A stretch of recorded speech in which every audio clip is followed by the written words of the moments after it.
There you go. There you go. Okay. I realized just now that I didn't share the tracker with all of you yet. So just follow along with what I'm doing on my screen. And I'm going to go ahead and share my screen. And okay.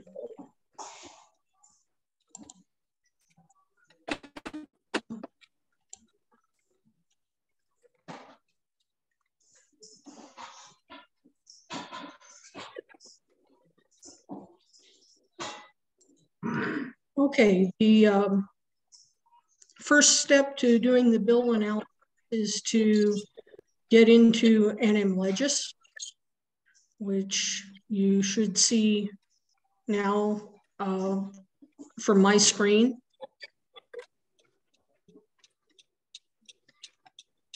And to find the bills that have dropped on a certain date, you go to legislation.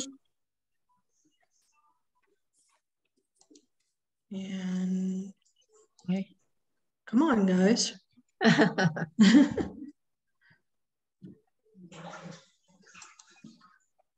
think I might have to minimize everything here. So let's try this again.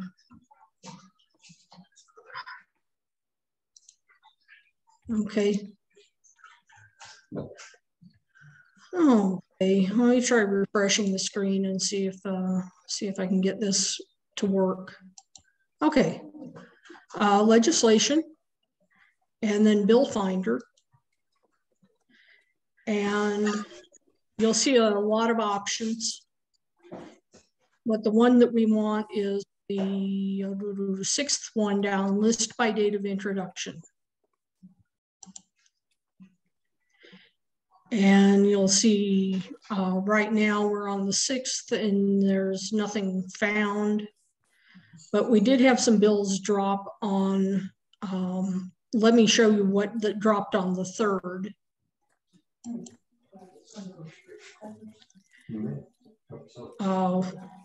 A couple of things dropped on the 3rd that I made note of. Actually, one House bill dropped on the 3rd that I made note of, and that was the Integrated Substance Use Disorder Programs. That's a bill to fund programs in San Miguel County. And I thought it was significant because of the prevalence of substance use disorder among veterans, and San Miguel County being a rural county. We would like to track that bill. It's a good time. Yeah. So, excuse me 1 minute. There's a bunch. I'm sorry. Never mind.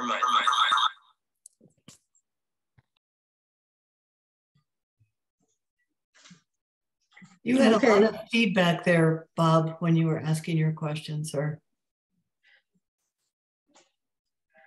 One of the things that I do when I do the bill analysis is I read the short titles.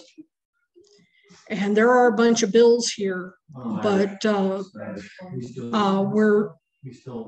we're not involved with establishing land grants in Mercedes.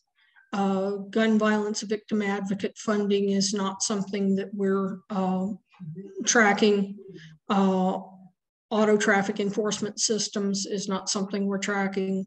Background Artists Act, responsibility for sidewalk repair. I'm interested in that because I'm on the neighborhood association, but it's not something that applies to veterans.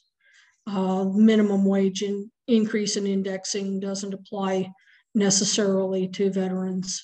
Abandoned property lists, breast exam health coverage, state minimum wage cost of living increase. All of those are only tangential they're not direct, have a direct effect on veterans. So we got down to House Bill 29, which is the Integrated Substance Use Disorder Programs. And what we do from there is check the bill text, and we click on the bill number. We go to the introduced text, and you can use either the PDF or the HTML. I usually use the PDF because of ability to transfer text from the bill into the tracker, but you can look at it on HTML as well. It just opens in another window. And in the text that I clicked on, we see it's an appropriation of $1,300,000 for funding substance use disorder programs in San Miguel County. It goes into some detail on how the funds are to be appropriated and where the funds are supposed to come from. We're a little bit less concerned with that than we are to what the end goal of the funding is. Right. So let me go back to the legislation real quick. You'll see that I changed tabs. I have House Bill 29 up in another tab. And once we've read the bill and figured out what it does, one of the things we look for is any analysis. And that is on the left-hand side of the screen in the blue boxes. You'll see analysis is 0 right now. So we don't have a fiscal impact report on this yet. In essence, since this is a straight appropriation, we probably won't have a fiscal impact report on it. But that remains to be seen. Later on, they may produce one, and we can go back to the bill and look at it and see how the fiscal impact relates to the state funding. The other thing that we do once we've decided what the bill does is we go to the bill tracker, which this will be the DPNM VMF Caucus Bill Tracker 2023R. 2023R simply designates the year and the fact that it is the regular session. And you'll see that I've already put House Bill 29 on the tracker. Appropriates $1.3 million to fund substance use disorders programs and clinics in San Miguel County. And that's basically what the bill does that we put in the description. What we put in comments and analysis is that what its potential impact on veterans is. And you'll see that it has the potential to serve veterans in San Miguel County with substance use disorder issues. The short title comes directly from the bill. That should be identical to what the short title is in the bill. And that was Integrated Substance Use Disorder Programs. And we definitely support any initiative that would help our veterans. So our position is support. The bill sponsor was Miguel Garcia. Because there are 2 Garcias in the House of Representatives, we put his first initial there to distinguish him from Harry Garcia, who's also a representative. And that's basically what we do for the tracker. You'll see that there's a column that says identical or nearly. That's if there is a companion Senate bill, which there is not. The next column, the line the companion is on is automatically generated. There's a formula in there, so don't mess with that column at all. If you put in a Senate bill in identical or nearly, it will find the line number in the tracker that that Senate bill is on and automatically generate it.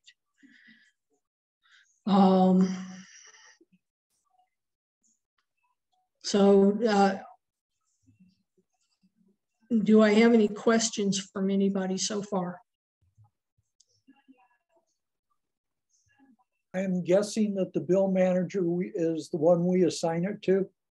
The bill manager will be the person who is assigned to track the legislation. One of our volunteers. That's correct. So, for example, if UPenn were tracking substance use disorder bills, then you would be the bill manager on here.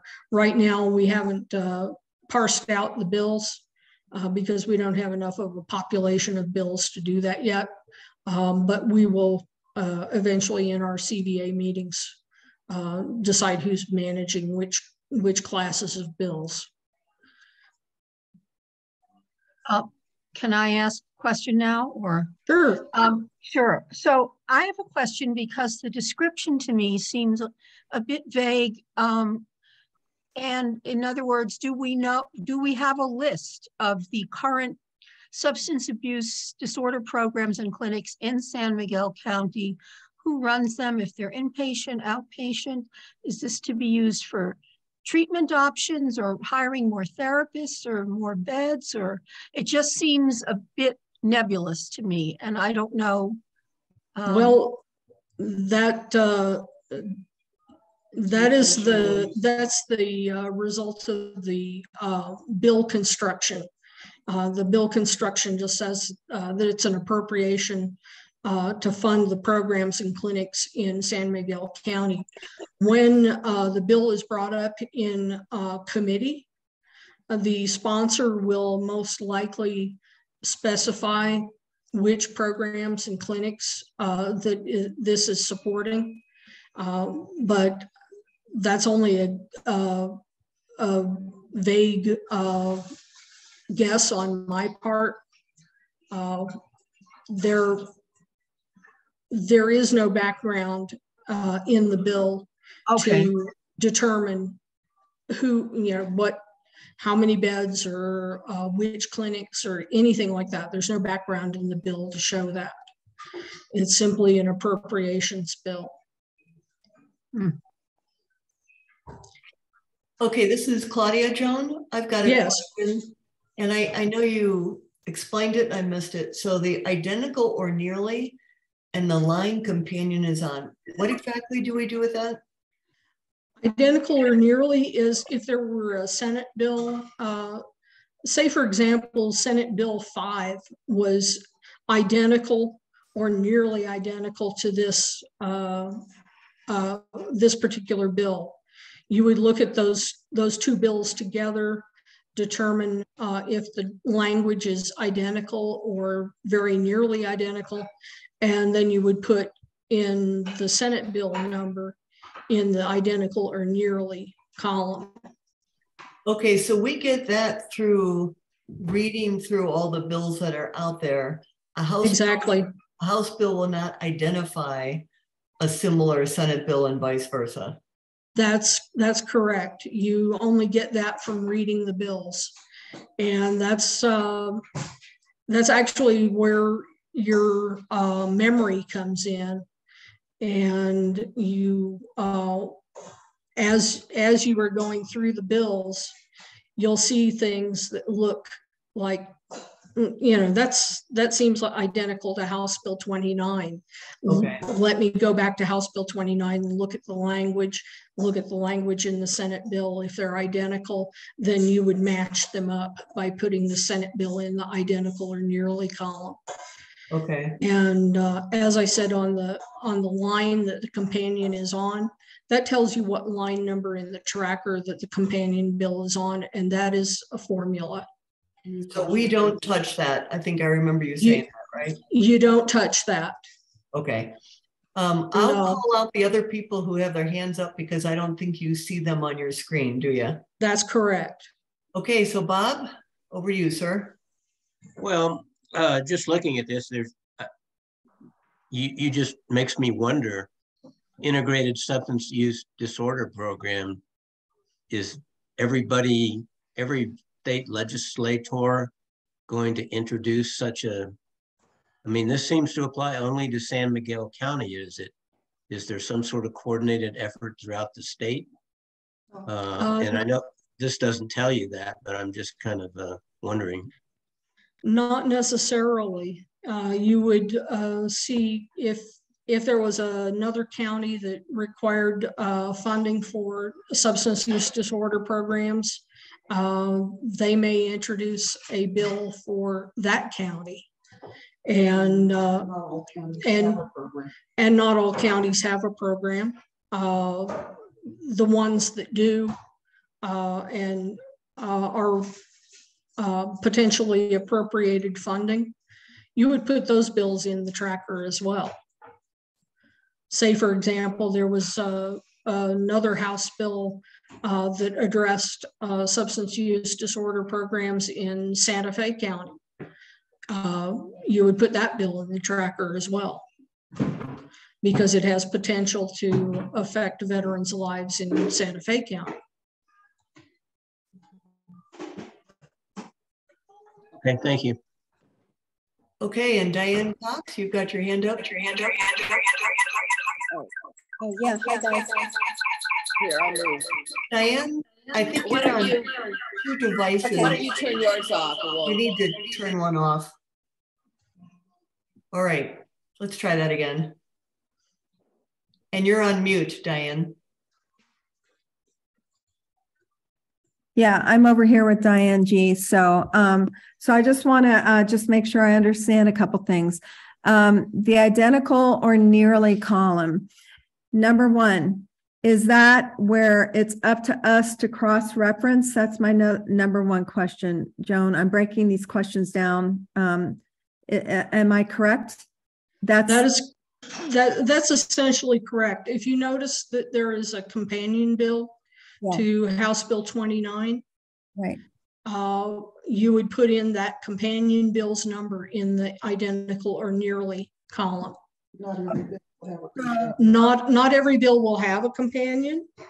That's why the formula returns, well, it says an error. It did not find the value in match evaluation, and it puts in an NA in that column. That's because there is no companion bill in the identical or nearly. Okay. And then going on to that question, just to reiterate, if there's no identical and nearly, and that's up to whoever tracks a specific bill as the bill manager, if there isn't one, and you're telling us anyway, do not touch the line companion column, correct? Yeah, don't touch the line companion is on column, because there's a formula in that column that automatically determines what line the companion bill is on. Okay. And then the third part of that question is, in terms of the identical or nearly, is that the one where you go up and you look into the different committees, or would that be the companion or nearly identical bill from the House to the Senate? That would be the companion nearly identical bill from the House to the Senate. Okay. It doesn't have anything to do with committees. Okay. It is, if another bill is filed, say for example, Senate Bill 5 was filed and it did the same thing, appropriated $1.3 million to substance use disorder programs and clinics in San Miguel County. You would put SB space 0005 in the identical or nearly column, and then the column C would calculate which line that bill is on. You would also put that Senate bill in the tracker as well. Okay, so to clarify it to everybody else, HB is House Bill, SB is Senate Bill, and that's what you're clarifying, correct? That's correct. HB is House Bill, SB is Senate Bill. Okay. That's my question so far. Thanks, Joan. Okay. Claudia, were there any more questions? I have a question, just one really quick one. So only the bill managers will do this, or us as we're? No, the bill analysts will do that as they're going through the bills. Okay. For each day. Okay. And then if we have a question, are you available? Should we text you if we've changed something just so you can look at it? Sure. Sure, and I'll go ahead and show you some things on how to do things in the tracker. Like if you were going to insert a new bill, we keep the House bills and Senate bills in, and we keep them in order. So if you were going to insert another bill, say House Bill 30, you would need to insert a line to insert it in order. And I can show you that now if you would like. Yes, please. Okay. You would select the line, the whole line under the bill where you want to insert. And you do that by clicking on the line number. You'll see I clicked on line 3. And then you would go to insert and go to rows and insert one row above. And there you have a new row that you can put in your next House bill.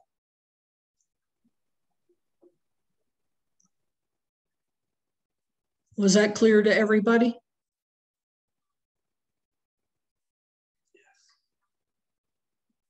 Okay, I take that as a yes. I can't see you on my screen, so I'm gonna have some response. Heads are nodding up and down. Okay, good. So right now we've got a blank row in between House Bill 29 and Senate Bill XXXX. I'll go next to how we find the Senate bills. And that requires us to switch back to the NM Legis website. And we go to the home page. And this is not in the instructions, so please take notes. The Senate bill pre-files are not pre-filed in the legislation of the day. They are pre-filed as a spreadsheet, and I'm going to have to refresh this page, I think, to get this to function. And Joan, while you're doing that, just an update, Tammy Bryant is on board as well, and Ray Hernandez is dialing in shortly, and Spike is with us. Okay, great. On the home page, you'll see the banner that says session dates. If you click on the right-facing arrow, it'll go to the index of 2023 Senate pre-files, and it says click here to view. Simply click there. It'll open up a new tab in your browser,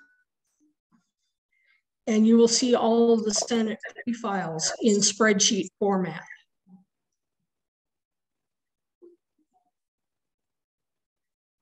And I want to interrupt for just a second. Joan, Myrna, would you please put yourself on mute?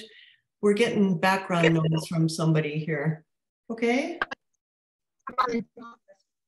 Web submission, so yes. It'd be okay if it were acid rock. Otherwise, please turn the volume down. And so Myrna, did you find your mute?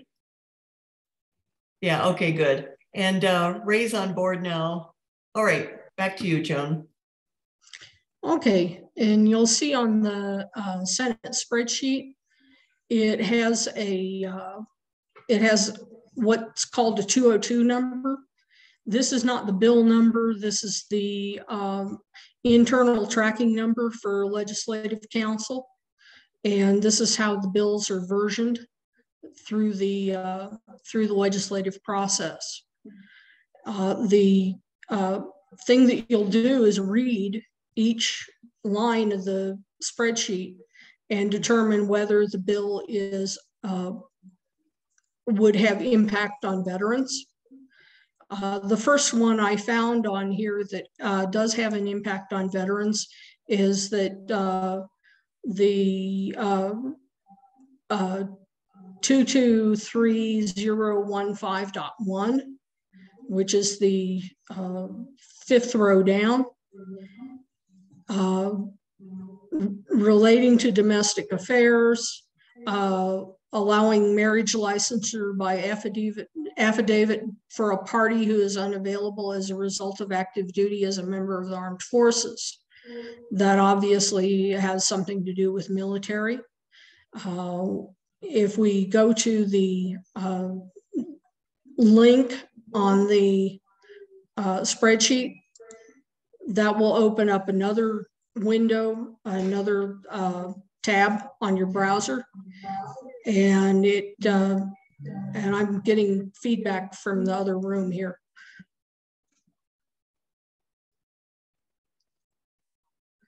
That gives you the text of the bill. You can go ahead and read the bill, and it goes into some detail about, you know, who can marry each other and who's excluded from marriage and so on and so forth. But the primary thing is that it allows the appointment of an adult other than the other party to the marriage to act as proxy for the purpose of participating in the ceremony if the unavailable party is a member of the armed forces of the United States on active duty and unable to attend the ceremony. So basically, reading through the bill, you find that this allows marriages to be solemnized through a Zoom call, basically. So from there, you would go back to your tracker. How do you go back to your tracker? Where does it say track? You go back to the tab in your browser that has the tracker open. You'll see my tabs are vertical. That's a feature of the web browser that I'm using. Your tabs may be horizontal across the top of the screen. But you'll see that I've put in Senate Bill XXXX because it is yet to be determined what the bill number is. And I put in a short title that may match the short title of the bill when it is officially filed, or it may not. You may need to go back and change that depending on what the short title is. And I put in a description of the bill, what it does, provides for the remote solemnization and marriage licensure for active duty military personnel who cannot appear before a county clerk. And I also put in the 202 number so that you can cross-reference it when you go back once the Senate bill is filed. And that will happen after the session starts. Those Senate bills will start to drop, and you will be looking again at the bill finder and going to the day that you want to look at and finding those bills. In my analysis, I said this is similar in tone to license reciprocity, which is something that we've asked for in past sessions. so that an individual serving in the military elsewhere can remotely marry their intended spouse.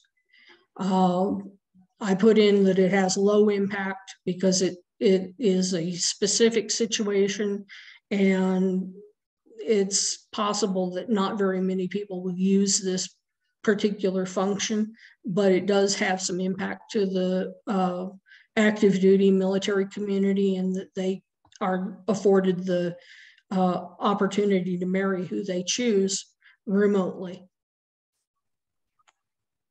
If you're taking questions, Diane's got her hand up, Joan. Yes, okay, Diane. Okay, it's Diane Cox here. We're together. So I'm just clarifying, just to make sure I understand. So going back, we're looking at a column we're looking at Diane G's screen. So going back to bill number, for instance, this particular bill, the tracker, the 223015.1, that's not the bill number, that's the tracker within the Senate.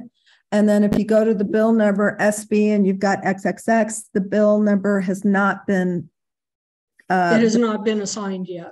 Not been assigned yet, right?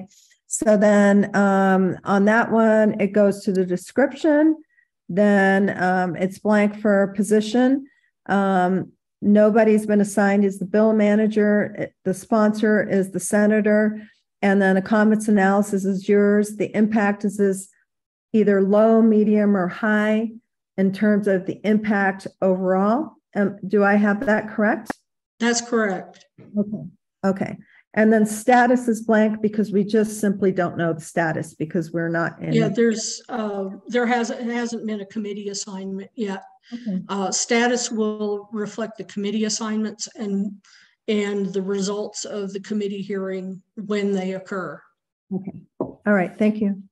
For example, yeah, if you wanted an example, this would probably go to the Labor and Veteran and Military Affairs Committee, and you would see HLVMC in the status, and if it got a do pass out of the committee, you'd see a -DP when it passes out of that committee.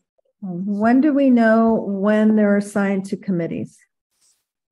That happens in the Senate floor sessions. And it will also reflect back in the bill when you look at it on the.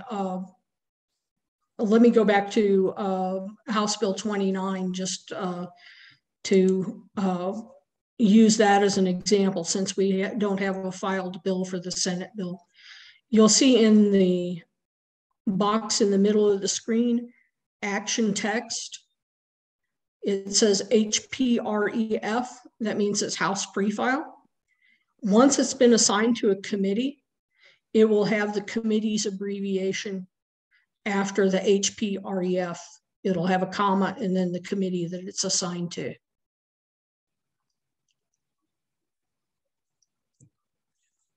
Does that make sense? And Joan, what does HPREF stand for, so folks know? That stands for House pre-file.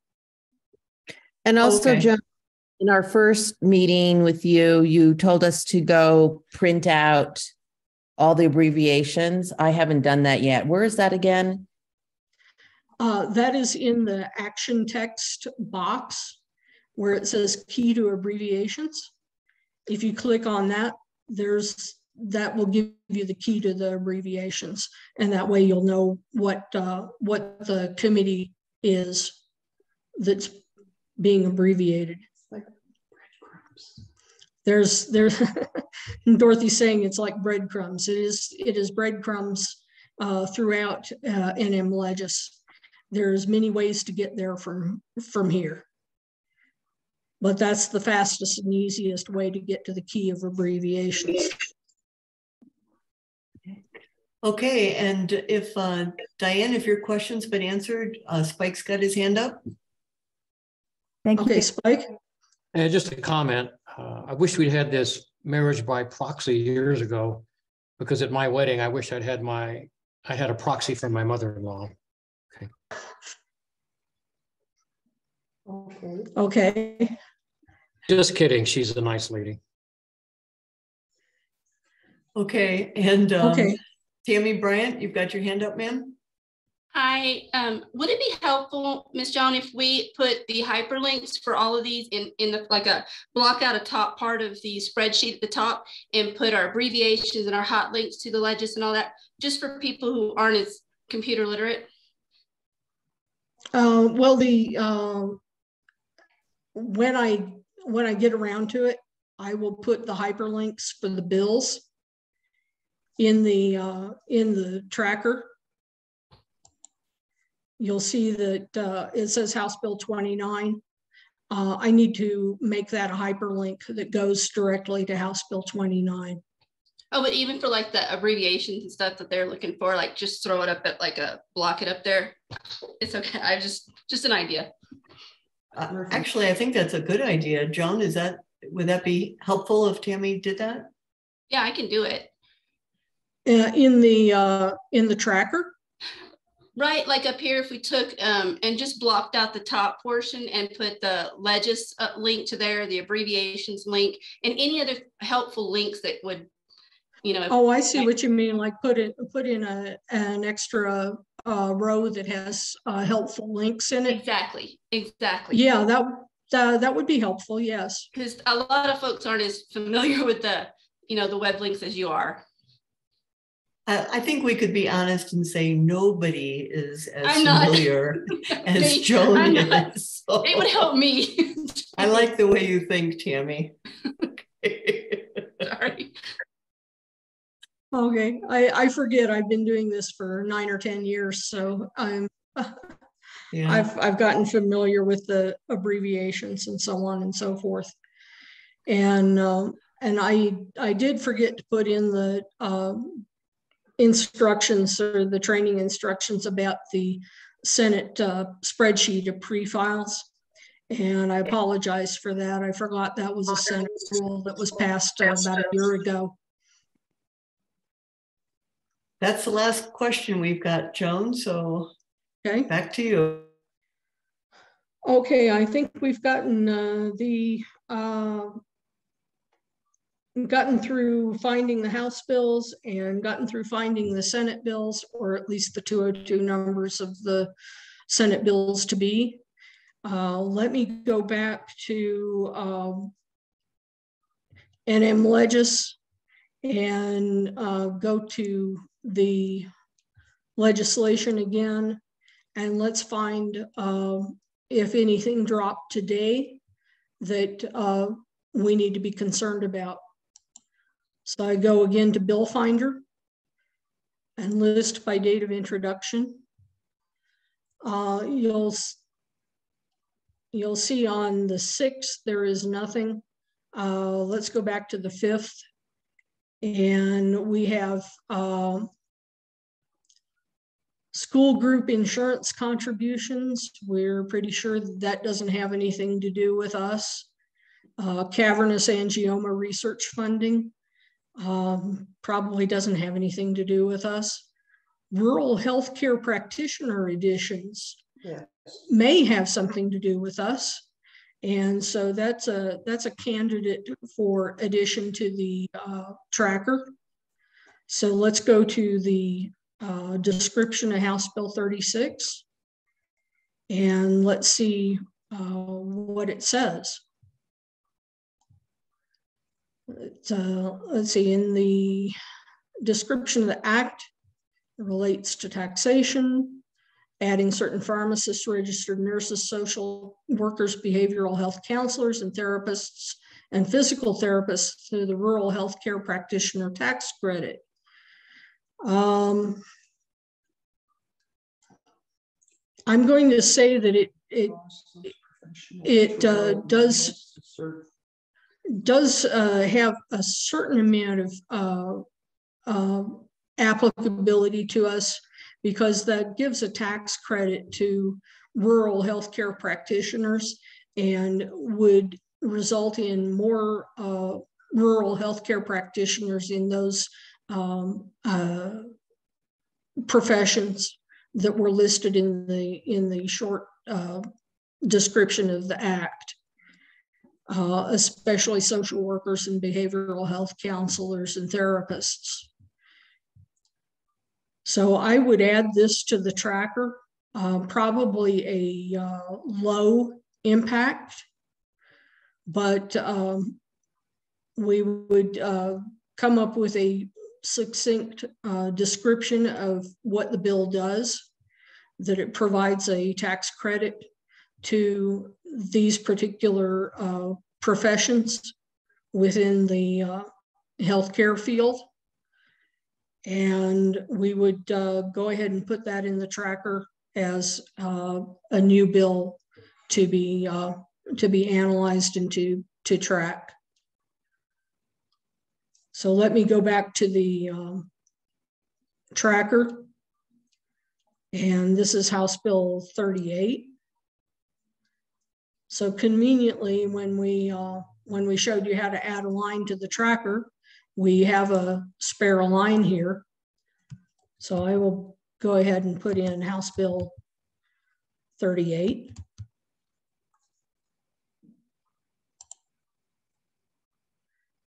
And let's see, I've got to go back to this is where it gets a little fun.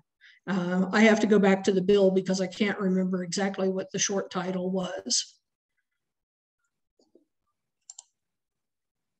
Okay, rural healthcare practitioner additions. Can I copy and paste? You can copy and paste if you want.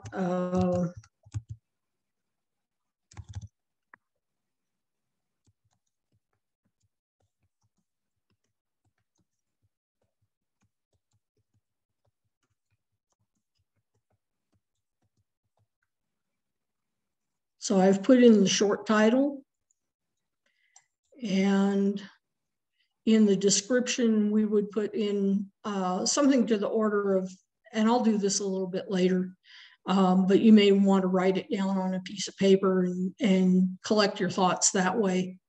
We'll put in something to the effect of provides a tax credit to certain professions within the healthcare field.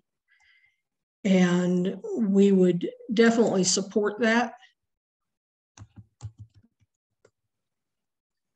And the sponsor again was Miguel Garcia. And the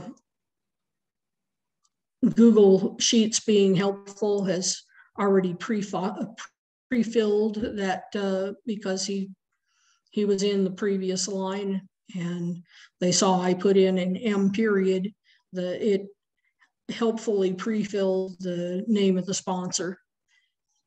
And our analysis is that it would have the potential to increase the number of healthcare practitioners in rural areas and possibly help veterans in rural areas.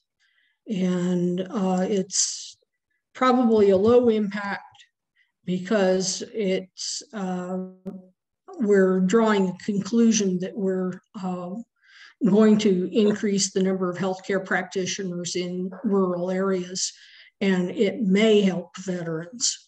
If it was more direct, I would consider a medium or high impact, but at this point, I think it's pretty low impact.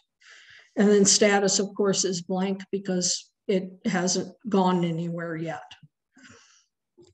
So any questions regarding that? Diane, you've got your hand up. Diane Cox here. So again, just to review it. Going on to that short title, we see what you did because we're referencing back to what you were just describing, rural health care practitioner additions. Description, you put in the description. Support, we support it. Bill manager hasn't been assigned yet. Sponsor, comments, analysis, what we put in. The other thing is two things we had questions on. We noticed that like when you went back to that actual pre-file, it had some things crossed out. So does that mean that this is basically a draft? Let me bring back the bill text. Okay. The information that's struck in the bill text is part of the section of the New Mexico laws that is, it originally read tax credit, rural healthcare practitioner tax credit. They struck the first mention of tax credit. Amending an existing thing? In this case, it's amending a particular section of NMSA in 1978. It amends section 7-2-18.22 of NMSA 1978, and it gives you the laws that that section of the NMSA refers to. And it says amended to read, everything that is struck is things that are taken out of the original act, and everything that is underlined is things that are added to the original act.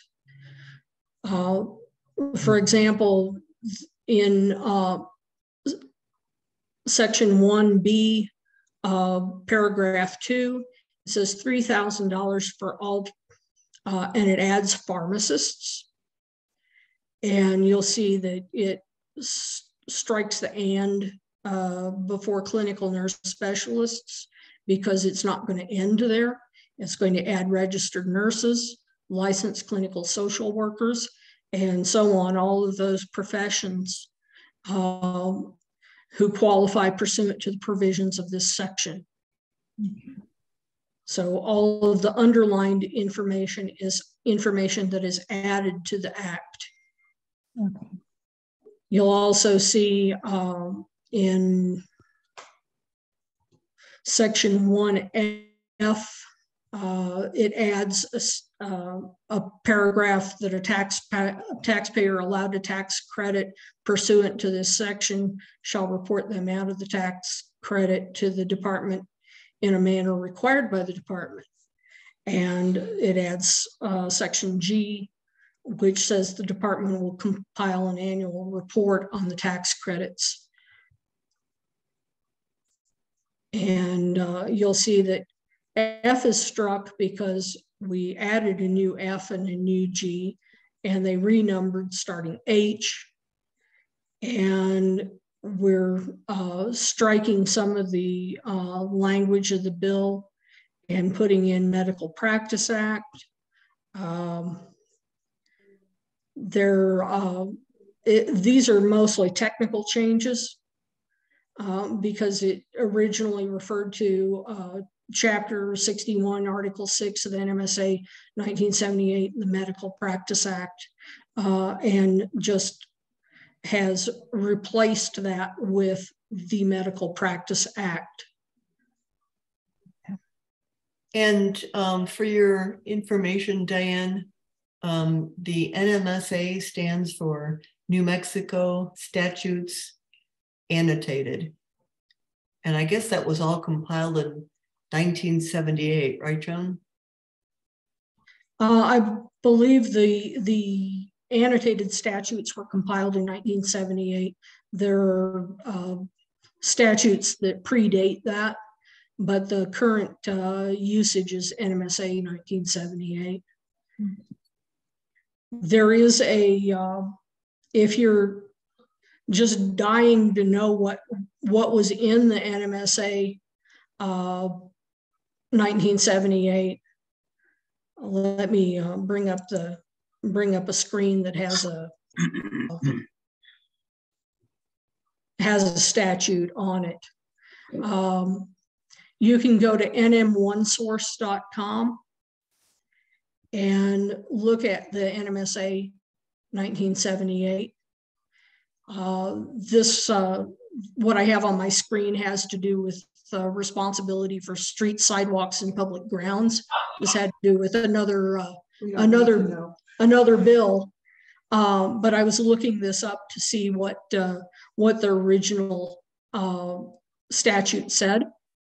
And sometimes this can inform your analysis on a bill if you look up what the original statute said and what the bill proposes to improve upon in that statute. Mm-hmm. So that's another resource for your analysis, if you so desire. Mm-hmm. And let me go back to the text of the bill. And this is pretty much it. It's a pretty short bill. It adds pharmacists, it adds clinical social workers, and so on and so forth to the Medical Practice Act, and allows them to take the tax credit. What do they consider rural areas? Does that answer your questions, Diane? Yeah, but Diane G has one more question. All right, Diane. Oh, I just wanted to know, just in general, when we say rural, what do they consider rural? Just anything outside of Albuquerque, or does it have to be a certain amount of? Anything outside of a major city. Yeah, I'm not sure how I believe there is a population threshold, and there are certain classes of counties that I don't know where it is in the law, but it says what class each county is, and it by assigning certain classes to counties, it determines whether or not they are rural in nature. Okay, so population density, essentially. And it has essentially to do with population density and what class county it is that you're talking about locating in. Okay. Joan? Okay, Bob's got a question. So what would happen is Representative Garcia has somebody who wants to get the tax credit who is, you know, one of these categorized, let's say a registered nurse, and he wants them to get a tax credit because he wants them to be in the rural areas. So he kind of goes then to the bill writers. They're the ones who do all the bill writers hired by the state. They're the ones who do the crossing out and the adding of the language and such. That's correct. That's correct. It's a legislative council service that has staff that write the bills, and they research the original act and do the crossing out and do the underline adding and all of that, and put it together in such a form that it's acceptable as a bill. Okay. And Myrna, do you have any questions? You had written a couple of things in the chat here. I was doing that for Joan. I was just asking if she is going to be doing backups on it to help ensure it doesn't get corrupted. And I was also curious about just what the tracker's sorted on. Okay. And Myrna, did you have any questions? Myrna, you're on mute. Yeah, I know. I just wanted to say that mostly this has to do with helping to retain existing practitioners, because for a registered nurse, a $3,000 tax credit, or a nurse practitioner, or my friend just retired from the Ortiz Mountain Health Center, is a nice thing, but it's not going to particularly induce people to move to. I think it's more when we're talking about retention or retirement, this is something that would make a difference. You know, what we need to do as a state is look at something like the National Service Corps, where you pay people, you know, you give people a chance to write off their tuition payments for practicing rurally, which we used to do. I don't know if we still do that anymore, but this would be a nice, but I don't think it's an inducement to move to a rural area per se. I mean, that's my personal opinion, but So that's all I wanted to say. Okay. You talk about how we share the tracker and that we'll go over it in overall CDA meetings. Okay, and Dorothy has asked me to tell you all how we share the tracker and how we go over it in the CBA meetings. I will, once I have everybody's email address in my head, I will share the tracker with you. So, and you will be given editor permissions for the tracker, which means you can actually get in there and put things in the tracker and take things out. And we will determine in our CBA meetings who's going to do what and when they're going to do it, and assign the bill managers and do all the logistics for people doing bill analysis during the session. I myself will be gone from February 24th through March 3rd. I'll be out of country. And so I will have to have someone doing bill analysis while I am gone. So that will put it in somebody else's lap to update the tracker and do the analysis of the bills that are dropping at that time. I think the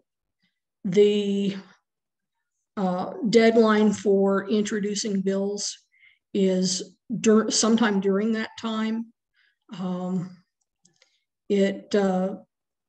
It may not be quite as onerous a task as it sounds for that week, but we will have to keep an eye out for any memorials that might drop during that time, because the bills can be introduced up to a certain time and there's a cutoff on that, but there is no cutoff on memorials.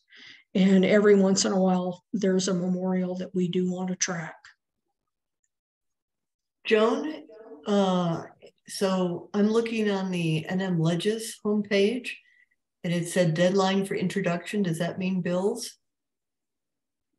That is deadline for introduction of bills, joint resolutions. Okay, that's the 16th of February.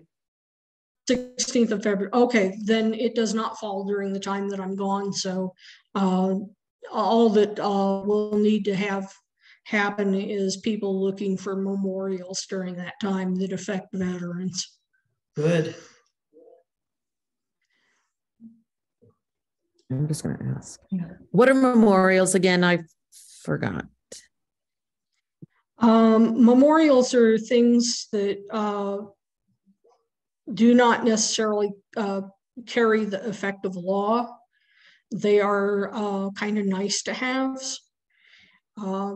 A memorial, for example, may recognize a particular person or group for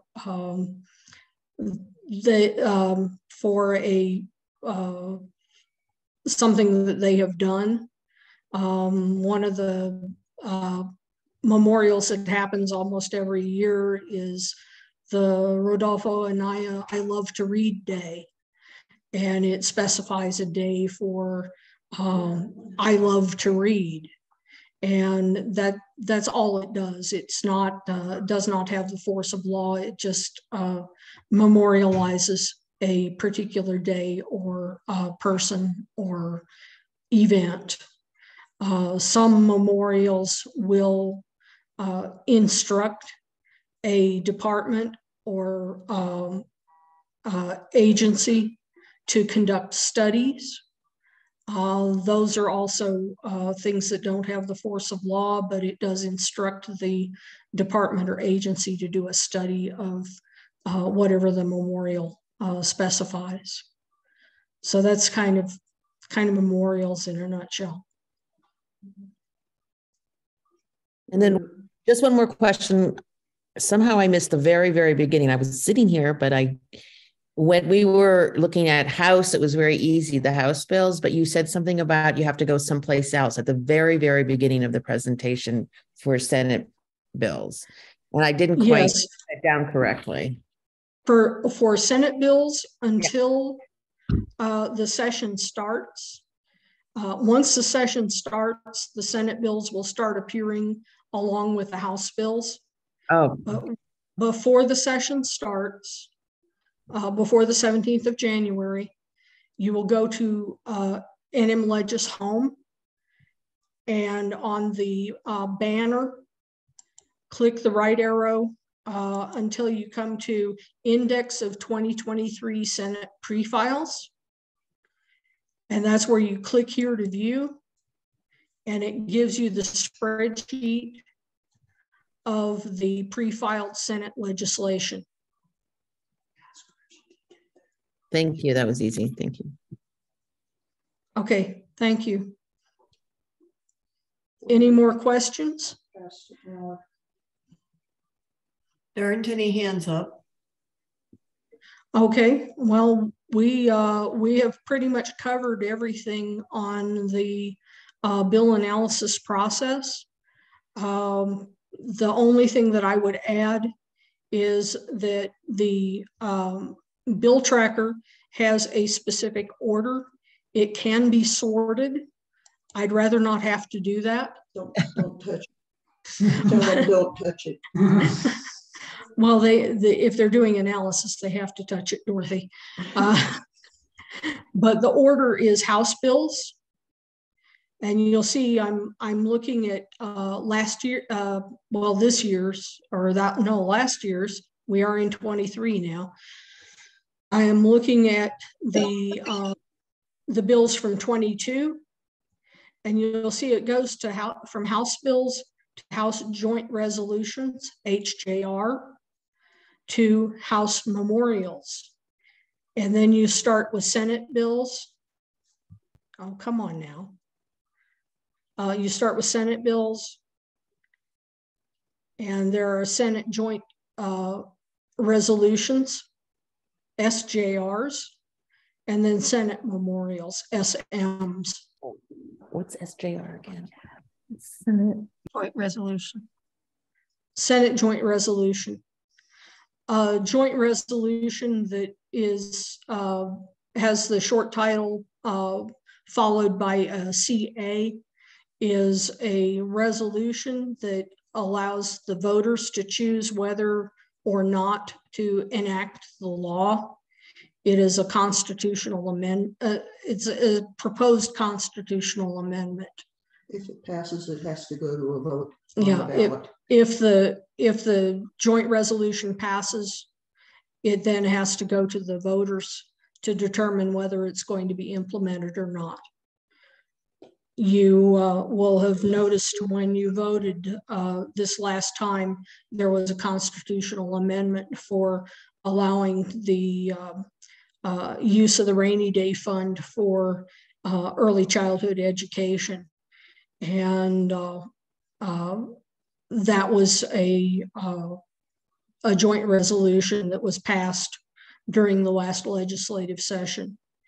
And I believe the voters elected to pass that and enact it into law. Is our state one of the states where once the voters either pass, like, you know, on a joint resolution, a constitutional amendment, is it one where if the voters vote to pass, does that then, I'm just curious, does that then have to go to the governor who either vetoes it or gives an okay? Are we one of those states? No. I am not sure about that. Does somebody else have that answer?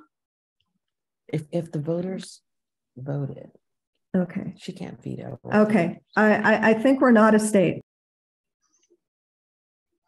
Okay, yeah, my understanding is once the voters have voted for that constitutional amendment, then the Constitution is amended and it's a done deal. I think so too. Okay. Okay, any other questions, comments? Is it okay if we have your number? Is that, or would you rather just have us email you? Yeah, you can have my number.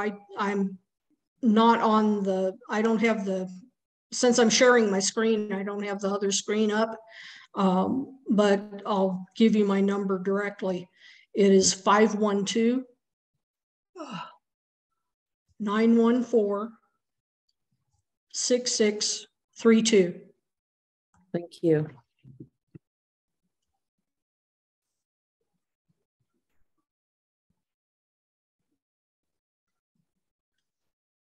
And I know Claudia is saying, Diane, it's on our spreadsheet, but I thought I'd ask. No.